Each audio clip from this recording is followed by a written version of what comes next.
Lucas, capítulo de número 17.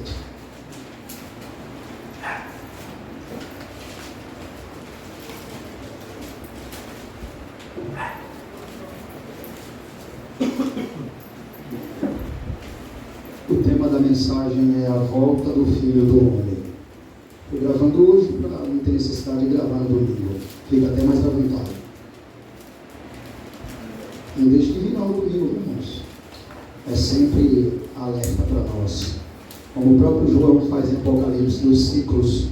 É muito bom, querido. Às vezes, esses ciclos de João no Apocalipse está repetindo a mensagem em outra perspectiva. É muito bom para nós, às vezes, pegarmos aquilo. Nem sempre nós pegamos uma mensagem tudo. Vamos lá. É uma passagem muito forte, nós iremos meditar hoje. A volta do Filho do Homem. Que tema solene esse, não é, irmãos? Essa igreja aqui prega sobre a volta de Jesus. Prega sobre o inferno, sobre o pecado, sobre a ira de Deus. Louvado seja Deus por isso, que nos chamou para ouvir a sua verdade. Lucas capítulo 17. Bem-aventurado somos nós, que somos chamados para ouvir a verdade do Senhor. Não é, irmãos? Lucas capítulo 17, versículo 20, 21, ou melhor, do 20 até o versículo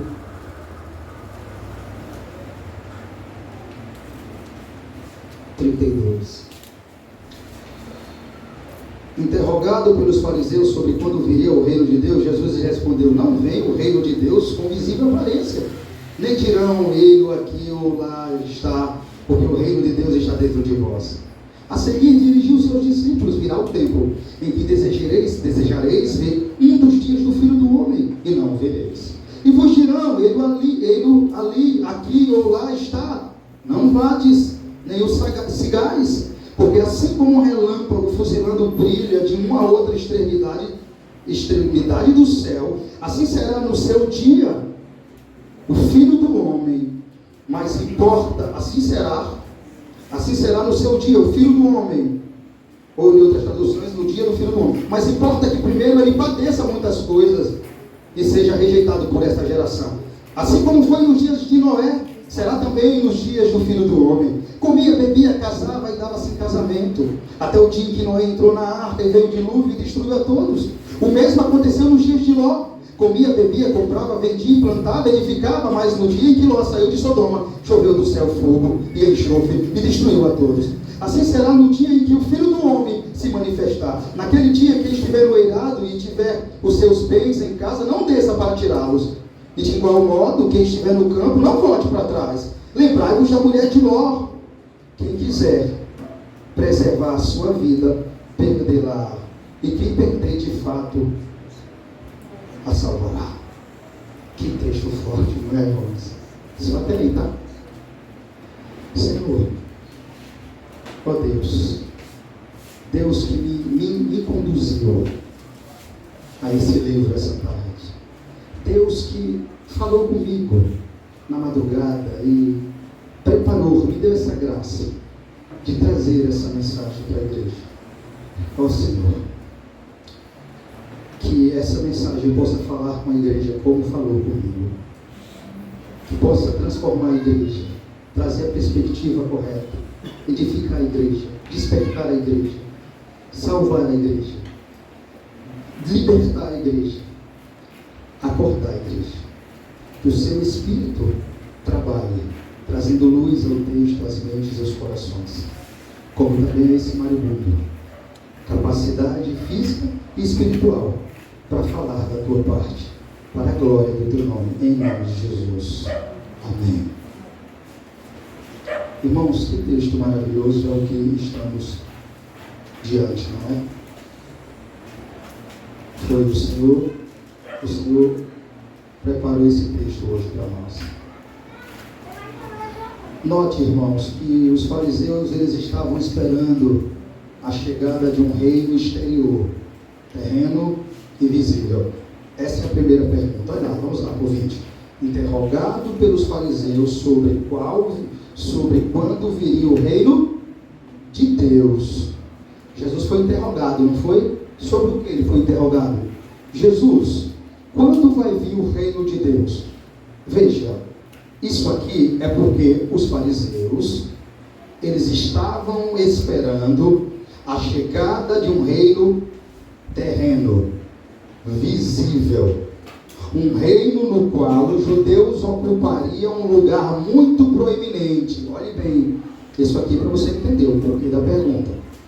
Eles perguntaram isso aqui a Jesus, e aí, quando será a vida do reino de Deus? Porque eles tinham visto em mente um reino terreno, um reino visível. E eles também tinham no coração que ocuparia um lugar muito proeminente nesse reino. Ou seja, eles ocupariam um lugar de destaque nesse reino. Essa pergunta deles não é por acaso. Eles querem saber quando Deus vai voltar e estabelecer o reino. Por quê? Porque eles vão ter lugar privilegiado.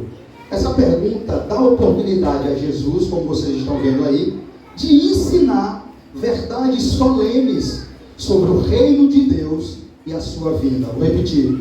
Essa pergunta deu a oportunidade ao nosso mestre de ensinar verdades que os fariseus talvez não entendessem sobre o reino de Deus e a sua vinda. Agora observe que essa pergunta aqui, hoje em dia, ela é feita de outra maneira.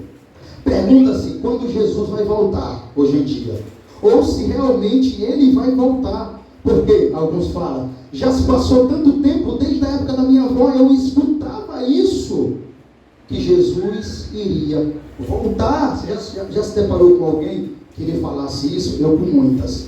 Mas se você observar, são perguntas muito semelhantes. Quando virá o reino de Deus? É o mesmo de dizer, quando o Senhor vai voltar para reinar na terra? Mas a verdade, irmãos, é que na maioria dos corações humanos tem essa curiosidade, essa pergunta, quando será o fim? Você sabe, está lá no coração dele. Quando será o fim do mundo? Quando Jesus vai voltar? Na verdade, todos nós queríamos saber de certo. Quem não queria saber? Quem? Quem não queria? Quem não queria saber daqueles que vão assistir essa mensagem? Todos nós queríamos saber de certo quando será a data, hora e dia que o Senhor voltará. Mas isso o Senhor não revelou para nós. Nem o dia, nem a data, nem a hora que isso acontecerá. Mas ele disse que mediante essas poucas informações que temos sobre a sua volta, ele mandou que esperássemos como um pai de família que não sabe a hora que virá o ladrão. Se nós não sabemos o dia e nem a hora, nem a data, ele disse como ficar aqui esperando. Esperem como um pai de família que não sabe a hora que vem o ladrão. Por isso, ele está sempre vigiando a sua casa, porque não sabe a hora nem o dia que o ladrão há de vir. Irmãos amados, a questão para nós não é o dia, a data ou a hora que Jesus vai voltar. A questão para nós é, ele vai voltar.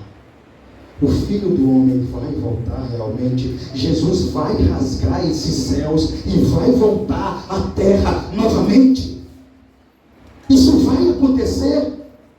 Vamos deixar os textos responderem.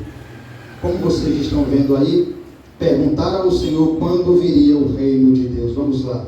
Interrogado pelos fariseus sobre quando viria o reino de Deus, Jesus lhes respondeu: não vem o reino de Deus com visível aparência, nem dirão ele aqui ou lá está, porque o reino de Deus está dentro de nós. Vamos deixar que Jesus responder se realmente ele vai voltar. O reino de Deus, irmãos, é diferente de quaisquer reinos com os quais os fariseus tinham familiaridade. Não é uma estrutura governamental. É como que Jesus esteja dizendo assim para eles: o reino de Deus não é uma estrutura governamental com palácios, cortes, casas de leis, não tem aparato militar geograficamente. Mas Jesus ensina que o reino de Deus é uma realidade espiritual invisível e está entre nós, dentro de nós. Ou seja, onde uma pessoa se submete ao governo de Deus, onde um indivíduo se rende ao senhorio de Cristo, ali chegou o reino de Deus para ele. Vou repetir isso aqui, o que Jesus está Quando virá o reino de Deus? Jesus. O reino de Deus não será um governo. O reino de Deus não será uma realidade visível como vocês pensam. Não será uma estrutura governamental, fariseus, com palácios. É isso que vocês pensam, não é? É isso que vocês estão esperando de mim. Construir um palácio aqui, governar, destruir Herodes, matar eles e governar com vocês. Não, não será assim. Não será com cortes, casas de leis. Não será com um aparato militar geograficamente.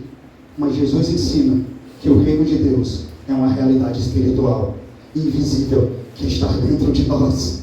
Ou seja, onde uma pessoa se submete ao governo de Deus, onde o indivíduo se rende ao senhorio de Cristo, ali chegou para ele o reino de Deus. Forte isso, não é? Vamos para o 22. A seguir, Jesus dirigiu-se aos discípulos: virá o tempo em que desejareis ver um dos dias do Filho do Homem, e não o vereis. Até aí. Observe, irmãos. Jesus agora, ele se volta para os discípulos. Isso é importante você notar. Muito importante você notar. Uma coisa ele está falando com quem? Com os fariseus. Outra coisa ele está falando com os discípulos. Porque os discípulos representam quem para nós aqui? Quem? Quem? A igreja, isso mesmo. Os discípulos representam a igreja. E os fariseus, os santos. Ou melhor, os santarrões, os religiosos, os hipócritas da época. Veja, a Bíblia faz questão de dizer que ele fez o quê? A seguir, dirigiu a quem? A nós agora. Agora é com nós, tá bom? Observe isso que eu estou fazendo. Agora é com nós. Esqueça os fariseus, esqueça os ímpios agora. O negócio agora é com nós, com a igreja. Você vai entender por quê. Jesus se volta para os discípulos. Daqui em diante nós temos a resposta concreta, que o Filho do Homem há de voltar. Irmãos, o Senhor está ensinando aos seus discípulos que sim, Ele vai voltar, que a sua volta é certa, mas que antes da sua gloriosa vinda, Ele mesmo precisa padecer algumas coisas. Vamos lá? Versículo 24. Continue. E vos dirão, ele aqui ou lá está. Não vades nem os cigais, porque assim como o relâmpago fuzilando brilha de uma outra extremidade do céu, assim será no seu dia o Filho do Homem. Mas importa que primeiro ele padeça muitas coisas. O que é que Jesus está dizendo? Sim, eu vou voltar. A minha vinda é certa. Mas antes da sua gloriosa vinda, ele mesmo precisa padecer muitas coisas. Ser rejeitado por aquela geração. Agora observe a fala de Jesus: virá um tempo em que desejareis ver um dos dias do Filho do Homem e não vereis. Eu sei que você está se perguntando o que quer dizer isso aí, não é, irmão? O que quer dizer isso? Eu também me perguntei quando me deparei com esse texto. Como assim? Na verdade eu já li muitas vezes esse texto, mas nunca cheguei assim a compreensão tão exata quanto cheguei hoje desse versículo, que é difícil de interpretação. Ele diz: vai chegar um dia que vocês, os discípulos agora, não são os ímpios, vocês vão desejar, não é? Olha lá, leia comigo, volte um pouquinho. A seguir, dirigiu os discípulos: virá o tempo em que desejareis ver um dos dias dos filhos do homem e não o vereis. A fala de Jesus virá o tempo em que desejareis ver um dos dias dos filhos do homem, não ver. Irmãos, assim como Jesus, escute isso, o que é que ele está querendo trazer para os discípulos aqui. Assim como Jesus teve que enfrentar momentos angustiosos, difíceis, de grande sofrimento na terra, por nós, os seus discípulos, logo em breve, também iam desfrutar, iam ser perseguidos, como nós sabemos, sofrer profunda opressão e perseguição. Então, nesses momentos angustiosos, é que acontece o que Cristo está falando aqui agora. Que eles desejam que o reino de Deus venha. Mas como faz sentido? Para acabar com a injustiça na terra. Ou seja, nesses momentos de perseguições, terríveis, opressão e injustiça, que os cristãos almejam pela paz e justiça que a segunda vinda de Cristo trará. E isso quer dizer que eles desejariam ver um dos dias do Filho do Homem e não o veria. Ou seja, em outras palavras, quando vocês estiverem passando por isso, vocês vão desejar a manifestação completa do reino de Deus, a minha segunda vinda, que eu venha aliviar a dor de vocês. Vocês vão desejar que eu venha aliviar a dor de vocês, fazer justiça àqueles que perseguem vocês. E isso não vai acontecer no momento que vocês estiverem desejando isso.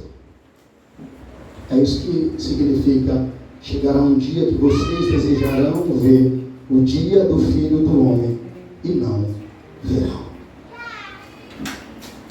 Vamos agora para o 3, o 23. E vos dirão: ele aqui ou lá está, não vades, nem o sigais, porque assim como um relâmpago fuzilando brilha de uma a outra extremidade do céu, assim será no seu dia o Filho do Homem. Então, irmãos, olha que lindo. O Senhor nos explica o que significa isso. Por que eles vão desejar o dia do Senhor? Já está claro. Quando o negócio apertar, a perseguição começar a ser ferrenha, acho que até nós era capaz de orar, pedindo: Senhor, volte que eu não estou suportando mais. Faz sentido isso aqui. Quando o negócio seco apertar, eles vão orar, eles vão querer ver a manifestação do reino de Deus, a segunda vinda de Cristo, para que o Senhor venha, faça justiça com os seus inimigos, com aqueles que estão perseguindo, maltratando eles. Mas Jesus disse: vocês não vão ver. E realmente, eles sofreram, morreram, foram perseguidos e não viram Jesus voltar. Realmente, não aconteceu. Eles não viram. Paulo não viu Jesus voltar. Pedro não viu Jesus voltar. Tiago, eles morreram, foram perseguidos, injustiçados, desejaram ver o dia do Senhor, mas não viram. Se cumpriu o que Jesus falou aqui. Agora Jesus dá um alerta para quê? Para que vai surgir algumas pessoas pregando, dizendo: ei ali ou ei aqui, não acrediteis, falsos mestres. Então o Senhor alerta os seus discípulos que um dos sinais da sua vinda seria falsos mestres, apontando para falsos cristos. Vou repetir. O Senhor alerta os discípulos agora, alertando eles que um dos sinais da volta dele seria o aparecimento de falsos mestres, apontando para falsos cristos, dizendo: o Senhor vai voltar tal data, tal dia, ei-lo ali, ei-lo aqui. Não acreditais, nem vão atrás deles. Aí Jesus explica, porque assim como um relâmpago sai do ocidente, em outras palavras, assim será a vida do Filho do Homem. Todo olho verá. Observe com atenção isso. Um dos sinais da volta de Jesus é o aparecimento avassalador de falsos mestres, falsos profetas. E daí você já começa a entender melhor o tempo que nós estamos vivendo agora. Você começa a entender por que tanto charlatanismo, tanto mercadejo. As pessoas estão mercadejando a palavra do Senhor, tanto comércio com a palavra do Senhor, tanta falsa profecia, tanta falsa pregação, tanta barganha com o nome do Senhor. Porque isso tem que acontecer. Esse é um dos sinais que Jesus está voltando, pregando uma falsa mensagem. Ou seja, Jesus disse: vai surgir falsos profetas pregando uma falsa mensagem, trazendo falsa segurança para as pessoas. É exatamente isso que esses falsos mestres estão fazendo. Eles estão trazendo para as pessoas falsa segurança, colocando as pessoas em uma casa da areia, dizendo a elas que elas estão em uma casa sobre a rocha. Quando a casa cai, irmãos, e vai cair, eles não estarão lá para ajudar aquelas pessoas. Ou seja, eles pregam de um modo tão macio, tão fofo, que faz as pessoas pensarem que elas são salvas sem elas de fato realmente serem. Essa é a mensagem atual que nós estamos vendo em muitos cultos. Pregadores coaches que falam bonito, de uma forma agradável, pregando uma mensagem que as pessoas saem satisfeitas de lá, adorando eles, amando esses pregadores. Pode ver, se você for falar desses pregadores, essas pessoas, elas brigam com você. Por isso que é melhor nem falar, porque elas abraçam eles, elas defendem eles, porque a mensagem deles traz realmente um conforto terreno para elas, fazem realmente elas pensarem que são agradáveis a Deus, que são as fofuras de Deus e que são salvas, sem de fato realmente serem. Então eles pregam uma falsa mensagem, trazendo uma falsa segurança para as pessoas, fazendo elas olharem para um falso Cristo que não é o da Bíblia. Existem assim, irmãos, dois eventos muito famosos sobre profetizar a vida de Cristo erroneamente. Primeiro, foi através do falso profeta chamado Joseph Smith. Inclusive, ele é o criador da seita que se chama Igreja dos Mormons. Essas igrejas, irmãos, ou melhor, essa Igreja dos Mormons, ela surgiu através de uma mentira e cresceu através de uma mentira. Segundo o próprio Joseph Smith, o pai e o filho em pessoa apareceu pessoalmente para ele. Mas ele vai dizer também que tem uma visão com um anjo chamado Moroni, que apareceu a ele e contou a ele sobre o livro dos Mormons, escrito em placas de ouro no monte. Ou seja, eu não sei se você sabe, mas segundo Joseph Smith, o livro dos Mormons é outro testamento de Jesus Cristo, além das Escrituras. E daí surge a herege seita Congregação dos Mormons. E aí, em 1832, Joseph Smith recebe uma revelação, profetizando que guerras e rebeliões espalhadas por toda a terra começaria e resultaria no fim de todas as nações no advento de Cristo. Bom, guerras aconteceu e acontece até hoje. Só Cristo que não voltou. Inclusive, ele casou 40 vezes, e dentre esses casamentos com uma menina de 14 anos. Por isso, a poligamia entre os mormons é aceita. Por isso que nos mormons o homem pode casar 1, 2, 3, pode ter 3 mulheres lá. Veja como isso que eu estou falando aqui aponta exatamente para o que Cristo falou. Nos últimos tempos, alguns daria data, época e dia para a minha volta. O que o Senhor está dizendo aqui é que quando estiver perto do fim, vai se levantar falsos mestres, profetizando data para a volta do Senhor. Exatamente o que Joseph Smith fez, como também Ellen White, fundadora da Igreja Adventista do Sétimo Dia, que cresceu também sobre uma mentira. A mulher que recebeu aproximadamente 2.000 visões, sonhos proféticos entre os anos 1844. Essa senhora falsa profetisa profetizou por 2 vezes a volta de Cristo e errou as 2, decepcionando assim os seus seguidores. Sendo questionada sobre a falsa visão, ela disse: a vontade do Senhor nunca foi que Israel passasse 40 anos no deserto, mas o Senhor mudou o quadro, a situação. Assim o Senhor fez diante da minha profecia. Ele mudou o quadro e mudou a situação. Mas ainda assim essa seita cresceu em cima dessa mentira. Inclusive, o livro de Ellen White na Igreja Adventista está na mesma categoria do livro da Bíblia do Senhor.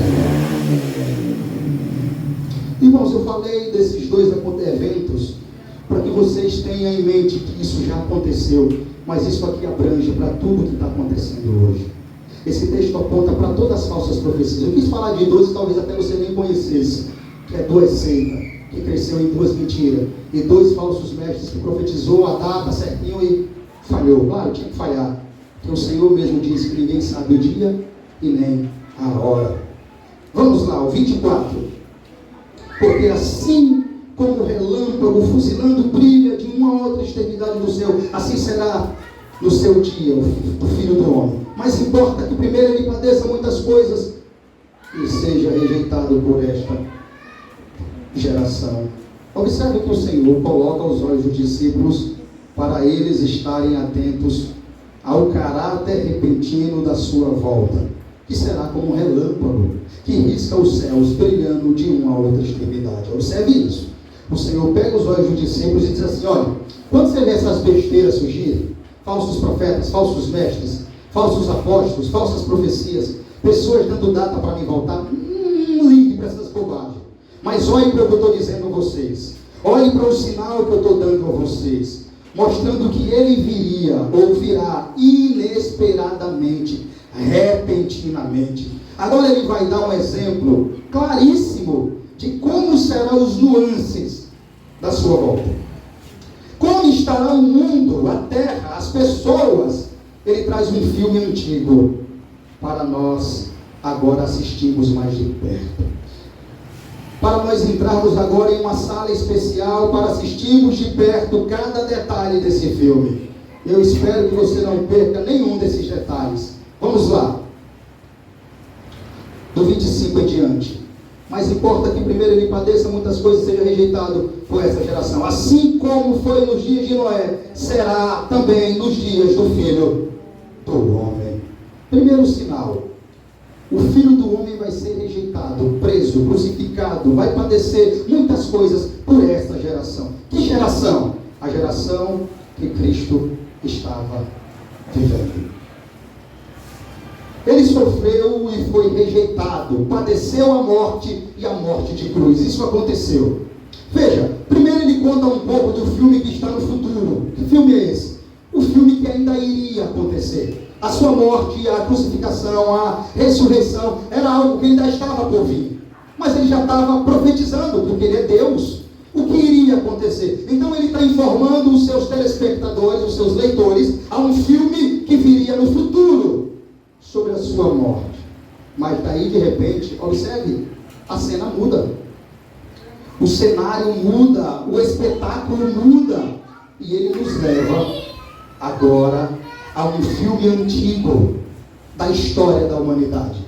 Se primeiro ele colocou os nossos olhos naquilo que estava por vir, agora ele coloca os nossos olhos naquilo que já tinha acontecido, para nós entendermos melhor o filme atual que estamos vivendo. Olha que coisa magnífica do Senhor. Primeiro ele conta sobre algo que vai acontecer, a sua morte. Ele vai padecer, ele vai ser crucificado. Depois, ele muda o cenário, a perspectiva e aponta para algo que já tinha acontecido. Para quê? Por que ele faz isso? Ele faz isso, irmãos, para entendermos melhor o filme atual que estamos vivendo. E ele está a partir do 26, que nós vimos assim. É aqui que muda a perspectiva do texto. Observe, ele estava falando de dele. Importa que o Filho do Homem seja padeça. Ou seja, ele está profetizando, dizendo já da sua morte aqui. Aqui ele está falando da sua crucificação, da sua rejeição diante dos judeus. Importa que os judeus me rejeitem, me entreguem aos gentios, me entreguem a Pilatos, para que por mãos de judeus e gentios o Filho do Homem seja crucificado. Aqui ele está profetizando um filme futuro, mas o cenário muda a partir do versículo 26. Veja, assim como foi nos dias de Noé. Os dias de Noé não é futuro, é passado.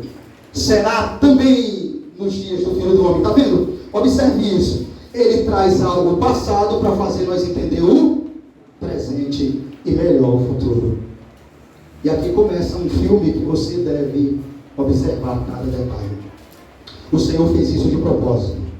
Ele falou de algo que aconteceu lá atrás, dos dias de Noé, para entendermos melhor o dia atual e o que está por vir. Para explicar melhor a sua volta aos discípulos, para mim e para você. Ele compara a sua vida aos dias de Noé, um filme antigo da história da humanidade, que até você conhece, mas talvez não está dando o valor devido que essa história merece. E se Jesus deu o valor devido a essa história, é melhor que você dê também, meu irmão. Primeira coisa que aprendemos aqui é que a segunda vinda de Cristo acontecerá em um tempo de descuido espiritual. Assim como foi nos dias de Noé, será também nos dias do Filho do Homem. A primeira coisa que eu e você aprende aqui é que quando Jesus estiver perto para voltar, a segunda vinda de Cristo acontecerá em um tempo de descuido espiritual. Ou seja, as pessoas estarão cuidando espiritualmente só da vida terrena. As pessoas estarão descuidadas espiritualmente. Você está lembrando de alguma coisa aí? As pessoas estarão descuidadas espiritualmente. Então ele contou para nós aqui dois acontecimentos, duas histórias, dois filmes passados, dois filmes de terror, inclusive, pelo menos para as pessoas que viveram naquela época.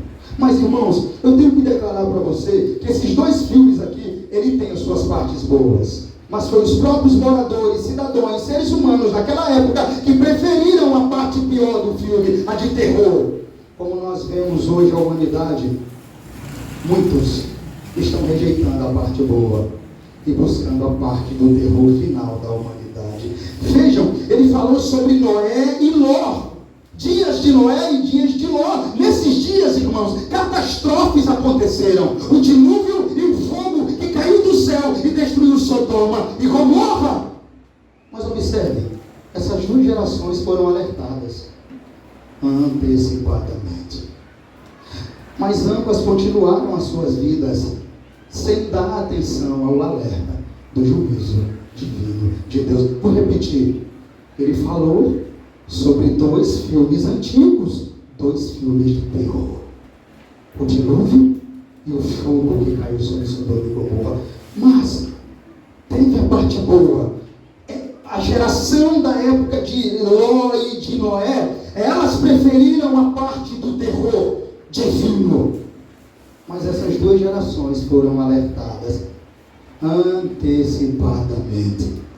Ambas continuaram as suas vidas sem dar atenção ao alerta do juízo divino. Alguns estão vivendo assim hoje, não é? Irmãos amados, hoje eu olhei para essa passagem com um carinho maior que eu costumava olhar para ela. Observe, olhe para mim rapidinho. Eu costumava olhar para essa passagem e ver só os ímpios lá. Só os ímpios lá fora, só aqueles que não confessaram a Cristo ainda, que não se arrependeram dos seus pecados ainda, não vivem para a glória de Cristo ainda, para a glória de Deus ainda, mas para as suas próprias vontades. Mas aí eu tive que ser coerente e lembrar que essas pessoas não se encontram só lá fora da igreja. Não, tem algumas dentro dela também, não é?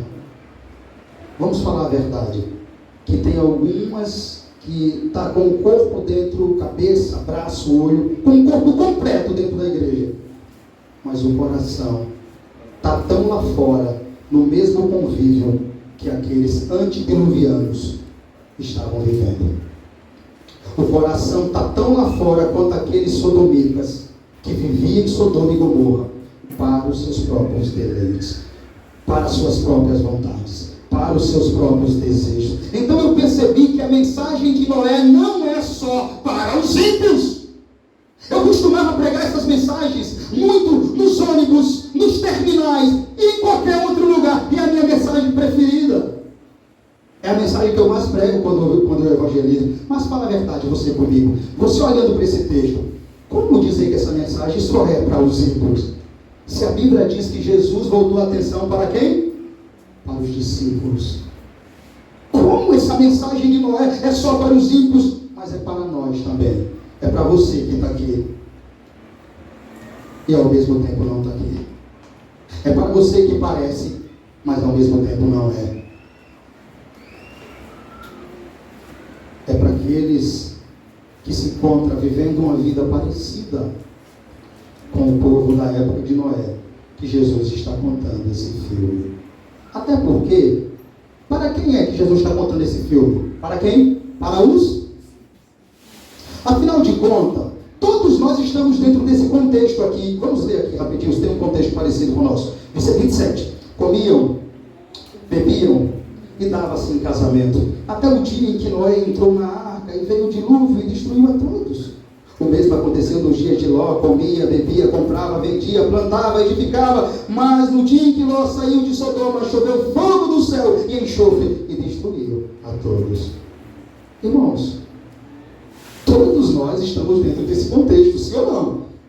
Comer, beber, casar e dar em casamento. Até porque não tem nada demais nisso. Eu quero que vocês saibam disso.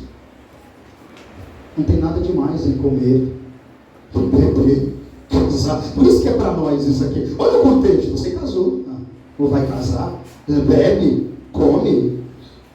É para o nosso contexto aqui. Dentro desse contexto, não há nenhum mal nessas atividades, tá? Todas elas são lícitas. Você pode casar, comer, beber, dentro do contexto correto. Você pode fazer isso. Então qual foi o problema então dessas pessoas? Já que não é esse o pecado, pastor. Não é essa a ênfase de Jesus. antes comia, bebia, casava e dava-se em casamento. Então qual era o pecado dessas nações? O problema é que essas pessoas só viveram para isso, só pensaram nisso, em realizações, grandezas, sonhos e vida regalada na terra. Vida boa aqui é o que mais importava para essas pessoas. O problema é que essas pessoas só fizeram investimentos para a vida terrena e nenhum investimento para a vida espiritual. O negócio deles era só comer, beber, casar e dar em casamento mesmo, prazer da vida aqui. E esqueceram-se da vida espiritual e a mais importante, a vida com Deus.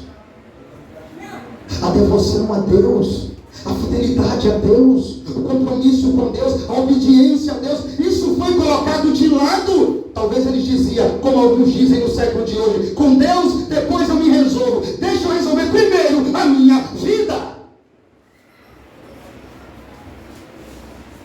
A verdade é que Deus ficou para depois. Seja sincero, tem muitas pessoas vivendo assim hoje. Claro, Jesus sabia o que estava falando. Essa é a nossa geração. Essa é a geração de Noé, igreja. E de Ló. Você está vivendo para ver a geração de Noé e a geração de Ló. Você está vivendo para ver Lucas capítulo 17 se cumprindo de forma avassaladora. Geração de Noé e geração de Ló estamos vivendo hoje. Homossexualismo, lesbianismo liberado em qualquer praça, em qualquer lugar, em qualquer canto, banheiros unissex. Criança, mulher pode entrar e se verem.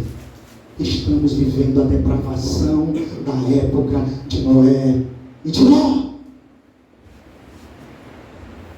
Mulheres que andam nua, sem se darem a honra de vestirem os seus corpos. Barganha, imoralidade, perversidade, crueldade, todo tipo de loucura que podemos imaginar.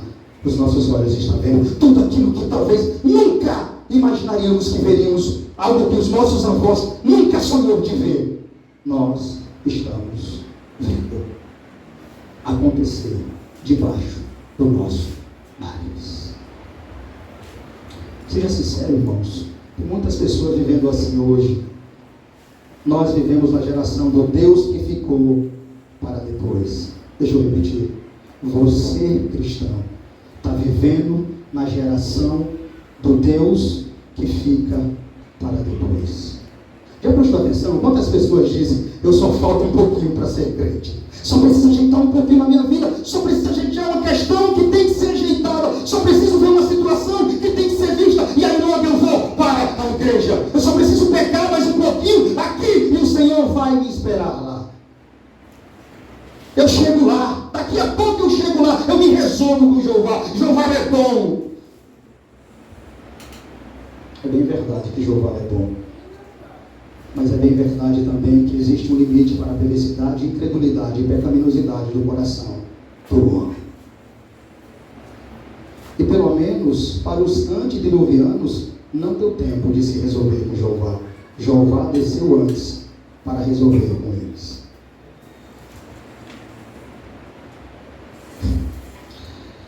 E finalizar com eles com a parte do filme que eles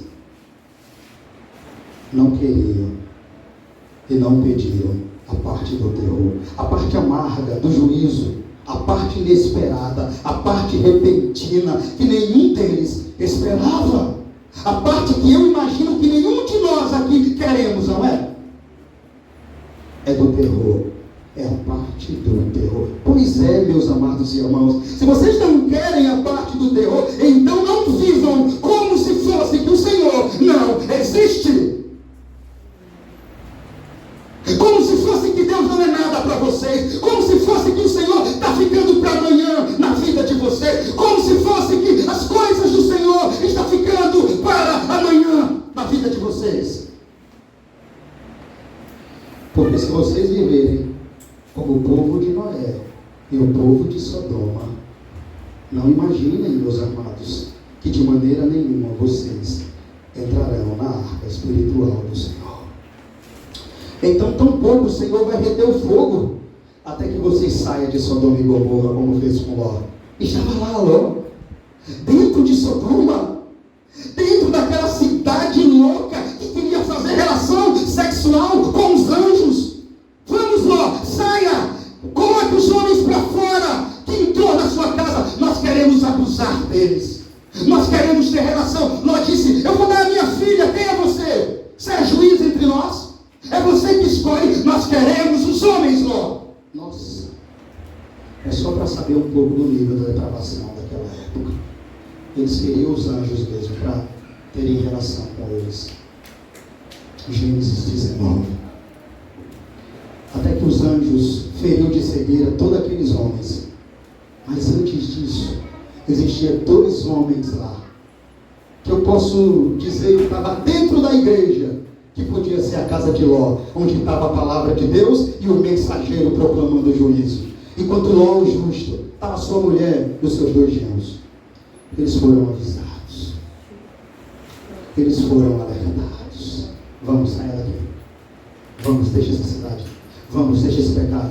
Vamos, saiam daqui. Vamos! E eles começaram a rir.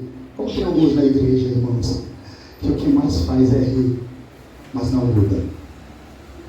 Chora, mas não muda.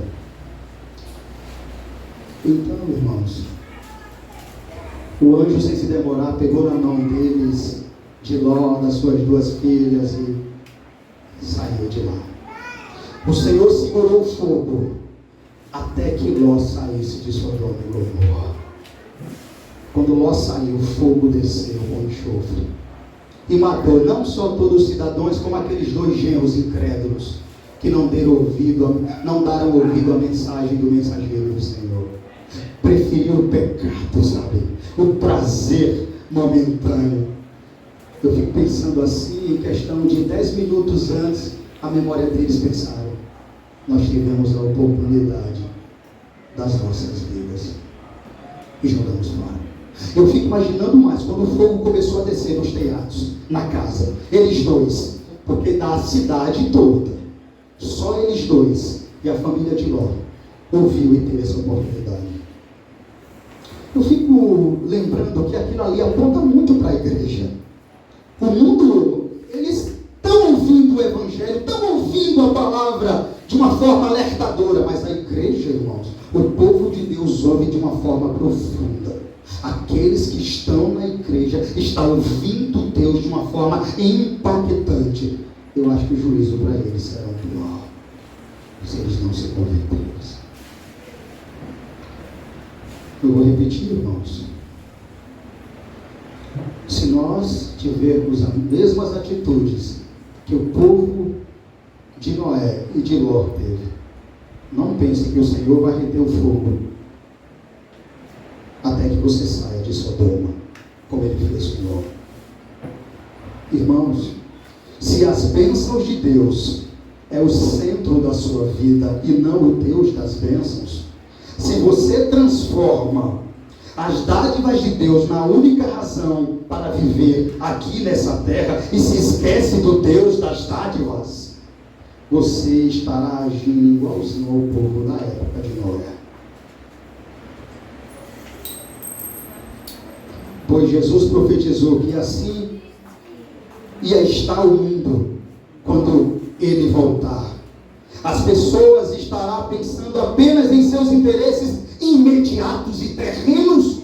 Jesus disse, quando estiver perto da minha volta, as pessoas buscarão muito bênção, terreno, coisas materiais, e esquecerá do abençoador.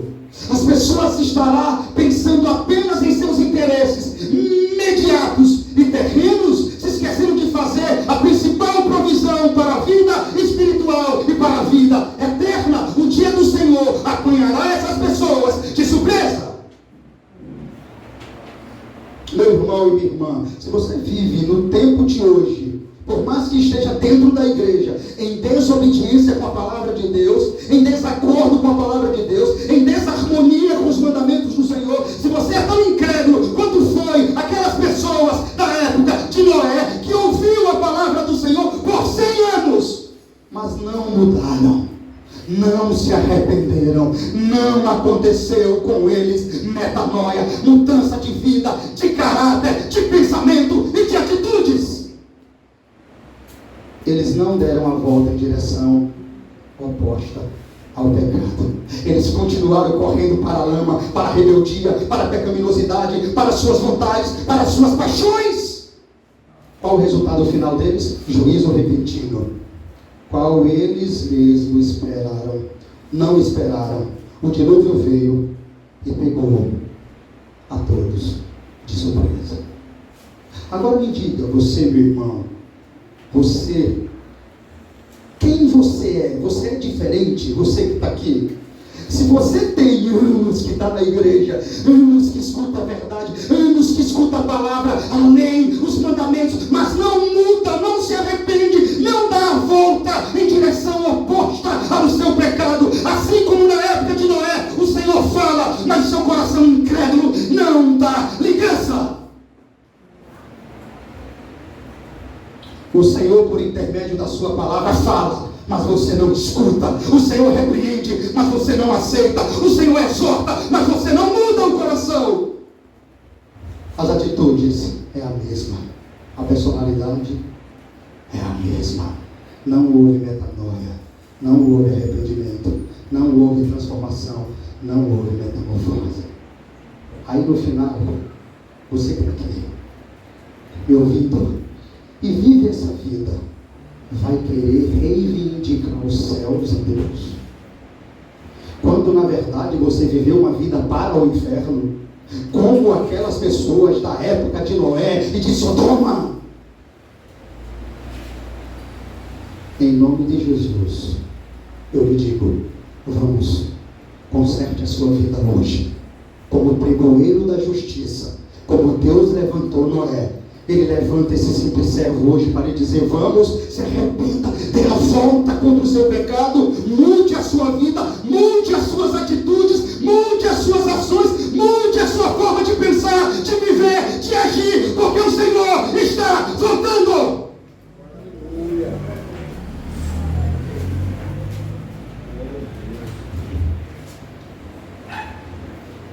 E você pode ser pego de surpresa, como aquela geração de Noé foi.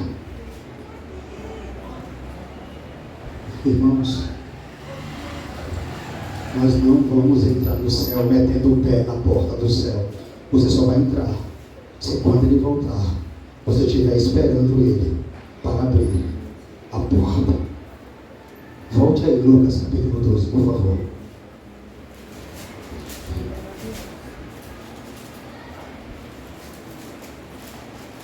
Desculpa, eu vou passar um pouco hoje, porque nós alongamos um pouco na oração e começamos um pouco mais tarde. Mas o tempo da mensagem vai estar no padrão, tá?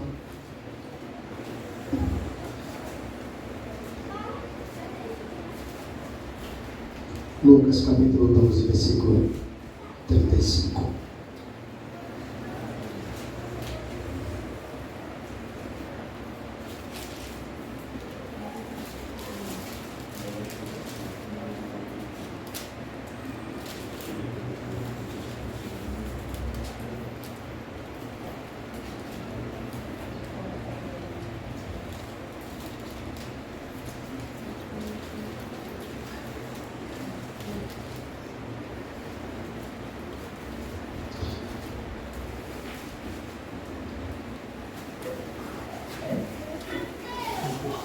Lucas capítulo 12, 35. Esse texto diz bem como nós iremos entrar. Você deve estar assim com esse texto. Vai lhe dizer agora. Cingido esteja o vosso corpo e acesa as vossas candeias. Sede-vos semelhante a homens que espera pelo seu ao voltar ele das festas do casamento, para que quando vier bater a porta, logo abra. Bem-aventurado aqueles servos a quem o Senhor, quando vier, os encontre o quê? Em verdade vos afirmo que há de cingir-se, dar-lhes lugar à mesa, aproximando-se o servirá. Que ele venha na segunda vigília, que é na terceira. Bem-aventurados serão eles, se assim os achar. Sabem, porém, isto: se o pai de família soubesse a que hora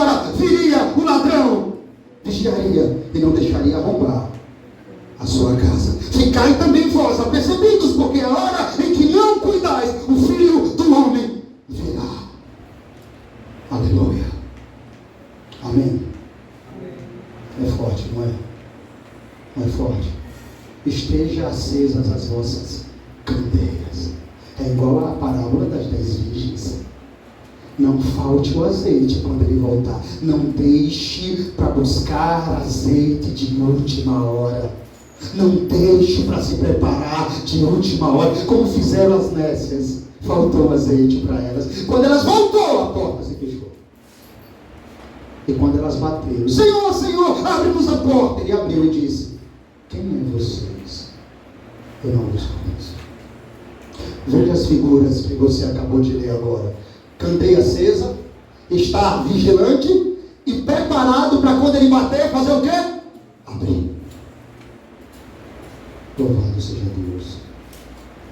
Tudo que o povo da época de Noé não fizeram. Não seja igual àqueles 9 leprosos ingratos, irmãos. Leiam, por favor, Lucas 17 comigo. Volta para 17 e vamos agora voltar um pouco para o 11. Vamos lá. Não sejam iguais àqueles leprosos ingratos. Lucas 17, 11. De caminho para Jerusalém, passava Jesus pelo meio de Samaria e da Galileia. E ao entrar numa aldeia, saíram-lhe encontro 10 leprosos, que ficaram de longe e lhe gritaram, dizendo: Jesus, mestre, compadece de nós. Ao vê-lo, disse-lhes Jesus: ide e mostrai-vos ao sacerdote. Aconteceu que indo eles foram purificados. Um dos 10, vendo que foram curados, voltou dando glória a Deus em alta voz e prostrou-se com o rosto em terra aos pés de Jesus, agradecendo-lhes. Este era samaritano. Então Jesus lhe perguntou: não era 10 os que foram curados? Onde estão os 9? Não houve porventura quem voltasse para dar glória a Deus, senão este estrangeiro. Disse-lhe: levanta-te, vai, a tua fé te salvou. Eu sei que você pode estar se perguntando assim, mas o que isso tem a ver com nós, pastor? Veja, irmãos, o que é que a lepra fazia naquela época, você sabe? Deixa eu dizer. A lepra, naquela época, ela separava o homem da sua família, o homem da sociedade, e ele tinha que viver em caverna como monstros até o último dia da sua vida. Não podia viver no meio da sociedade. Igualzinho o que o pecado fazia conosco, nos separava da divindade bendita e gloriosa de Deus. Por isso você pode muito bem sem medo dizer que o nosso pecado era como a lepra. E se tínhamos que conviver na caverna dos nossos próprios pecados, da escuridão, das sombras, das nossas iniquidades, que nos prendia e nos afastava de Deus. Como esses leprosos estavam afastados da sociedade e da sua família, assim a lepra dos nossos pecados nos afastava de Deus. Você está pensando o quê? Que você não tinha lepra, meu filho? A lepra era espiritual. A sua doença era a pior de todas, incurável. Se dependesse de nós mesmo, o pecado que afastava o homem de Deus. E aí é que o Senhor faz algo. Envia Jesus para morrer por leprosos espirituais, para curar as lepras espirituais incuráveis no tocante ao homem, para quebrar a barreira, o muro de separação e fazer que o homem incurado, limpo, purificado, chegasse novamente até Deus, reconciliasse com Deus. Aí uma vez que o homem é curado, perdoado, nós somos curados e perdoados. Sabe o que é que alguns estão fazendo? Vivendo igualzinho esses 9 leprosos, que não voltou para dar glória a Deus. Alguns vivem exatamente assim, uma vida que não dá glória a Deus, uma vida que não pode, que Deus não pode receber glória, uma vida que não é para a glória de Deus. Você viu como agora se encaixou em nós? Eu sei que quando nós lemos você nem imaginava, né? Vivem uma vida esquecida de Deus, assim como esses leprosos, assim como aqueles da época de Noé, assim como aqueles da época de Ló. Você já parou para pensar que você era um leproso desse aqui? Afastado de Deus, na caverna da escuridão das suas iniquidades. Já parou para pensar que assim como esses homens, o Senhor nos curou, o Senhor nos ressuscitou, o Senhor nos perdoou? E a pergunta é: quem somos nós aqui? O samaritano que voltou dando glória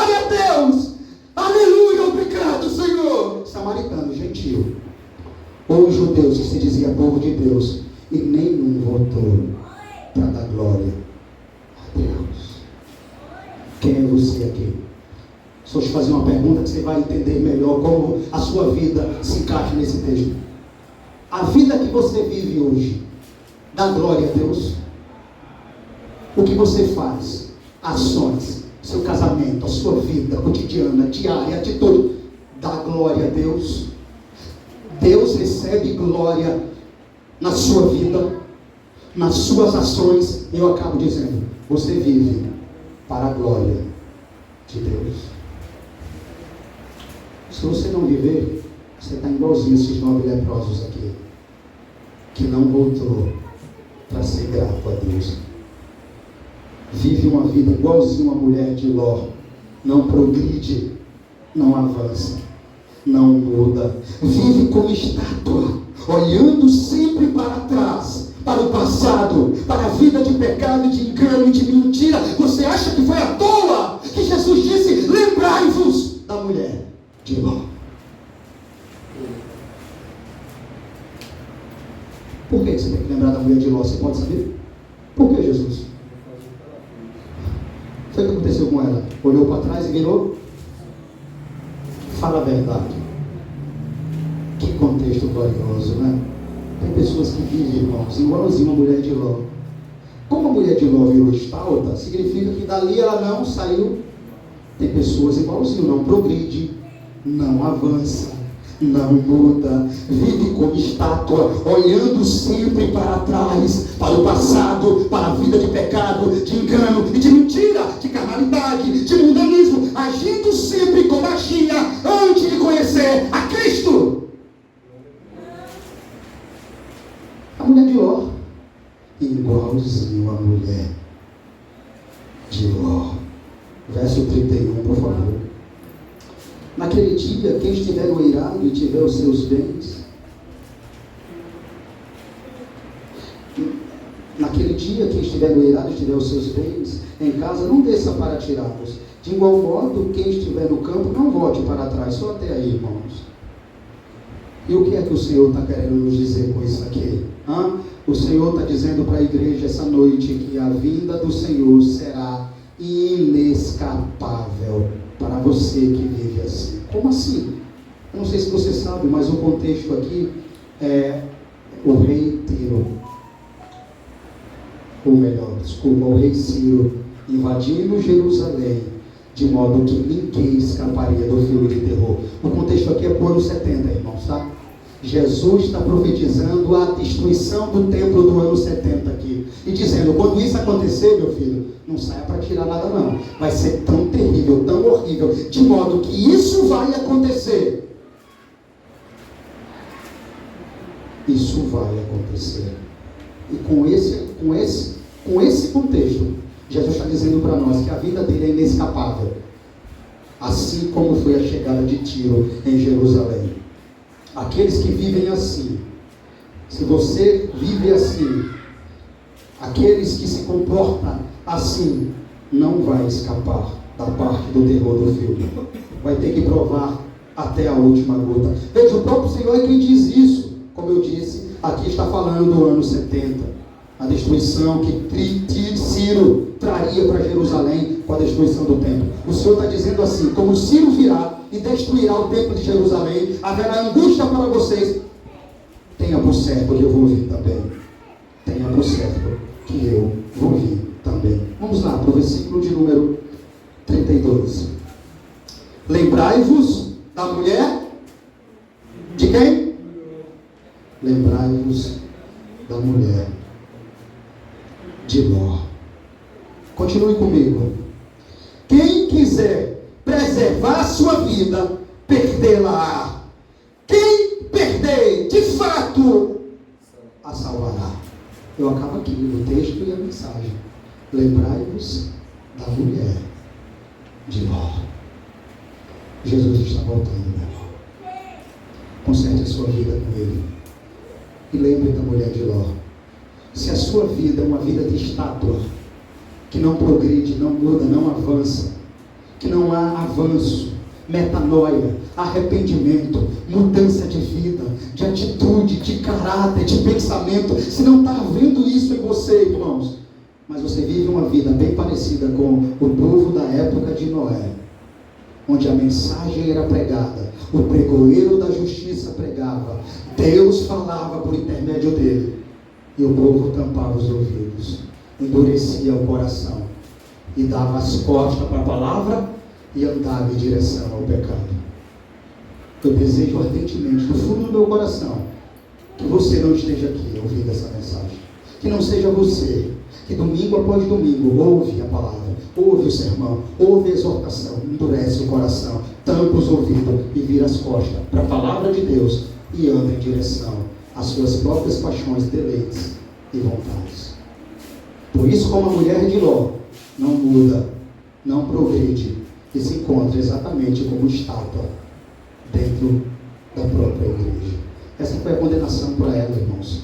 O anjo disse: Ló, quando você sair, aquele que olhar para trás vai virar estátua. Ela olhou para trás. Por que ele olhou para trás?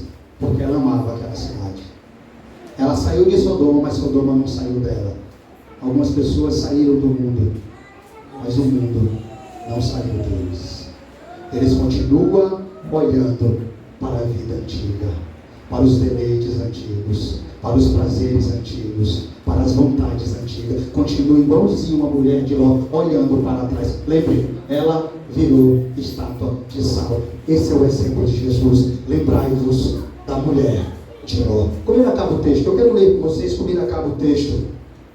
Quem quiser preservar a sua vida, quem quiser fazer a própria vontade, viver para a própria glória, viver como a mulher de Ló, viver olhando para trás, viver olhando para o Egito, viver olhando para o mundo, viver para suas próprias venturas. Aqueles que quiser ganhar o mundo, e é isso que significa ganhar a vida.